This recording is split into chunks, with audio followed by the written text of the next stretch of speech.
Friends, we're back.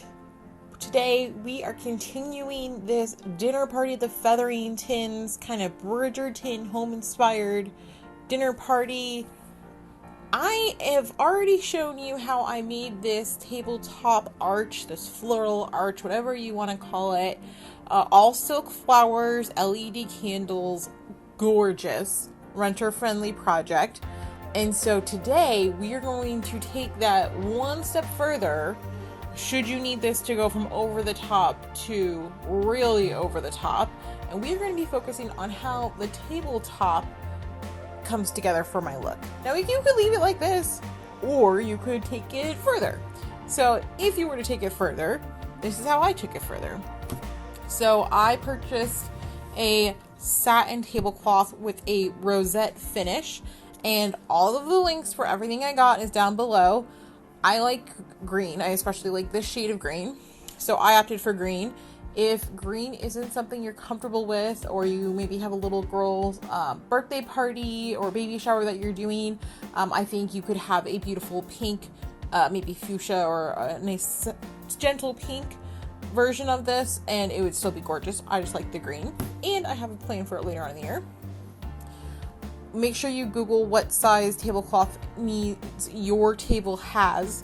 I always err on the side of a little bit longer, a little bit extra than a little bit too short, but that's just personal preference.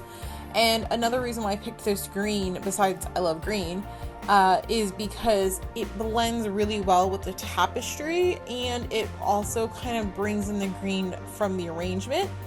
And I love how it drapes down to the ground, so it just kind of looks like you're just in this kind of lush meadow area. I just really like it. But if you do pink or you do white, it's still going to be gorgeous. It's still going to be beautiful. What I really like about these tablecloths is they're fairly affordable for a special occasion, but they add nice texture.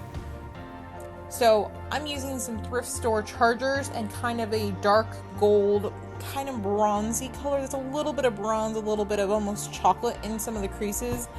I got them from Goodwill, but craft stores, wherever, Michael's, Joann's, Hobby Lobby, they all have them. I think even Dollar Tree carries them sometimes. So I started with my chargers, and then I added these phenomenal green plates that I also picked up from the thrift store a couple of years ago, which I love because, one, they're green, and two, they have such nice texture and dimension.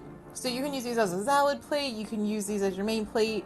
I just like that it helped bring the green together because there's a lot of pink, there's a lot of yellow, but it also kind of has this fun, kind of flowery pattern to it, so it was a good fit for me.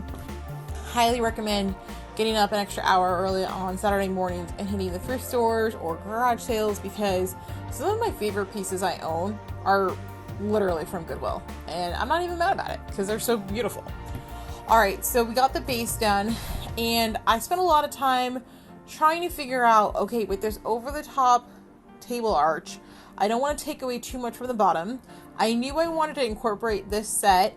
This is for my grandma, so not necessarily thrift store, but I know some of it's from her family, some of it are pieces that she found the cups at a yard sale that matched her decanter, so I really wanted that included.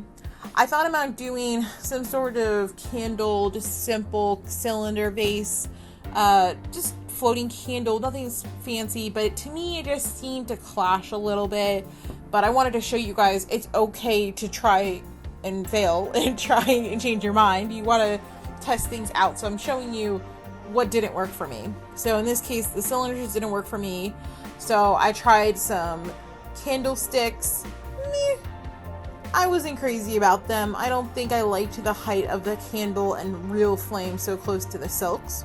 I also tried my gold vase, which I had a DIY like years and years ago, it seems like, that I was like, maybe I'll use some of my extra flowers in it.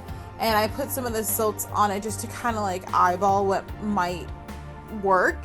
And it didn't vibe for me. I didn't like it. So I thought, okay, well, I know I want this beautiful champagne and decanter set. Maybe I'll put that in the middle, and that'll be my centerpiece, and it'll kind of bring all of the softness and pinks together. And so I said, okay, let's come back to the centerpiece situation. Well, let's focus on our napkins. So these are my top two napkin folds. The Easy Rosette, which I'll have the whole video on to show you how simple it is. Like, you cannot mess that up. and then a triangle fold, which I was thinking, well, that'll add a nice little dimension and height to the tablescape. But ultimately, my husband helped me break the tie, and he agreed that the rose would be the best one because it matches the tablecloth texture and it matches the whole look. So, good job, hubby. Now, that didn't really help me solve my centerpiece problem, so I thought, let's just continue on and see what comes to us. So I did some glassware. Not gonna lie, most of that is from the thrift store as well, except for the wine glass set. Oh my gosh, best use of $30 or $20 or whatever it was at the time. Got it on Macy's. Dishwasher friendly wine glasses.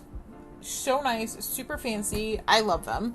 But while the crystal and the wine glasses help add some elevation to the tabletop, it kind of got me thinking, I don't know if I want that much on the tabletop because, let's be honest, there's a lot of stuff on for the eye to just kind of take in.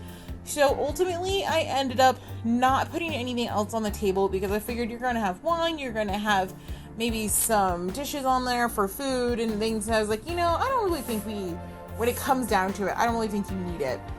I didn't really feel like it was missing anything. I liked it how it was.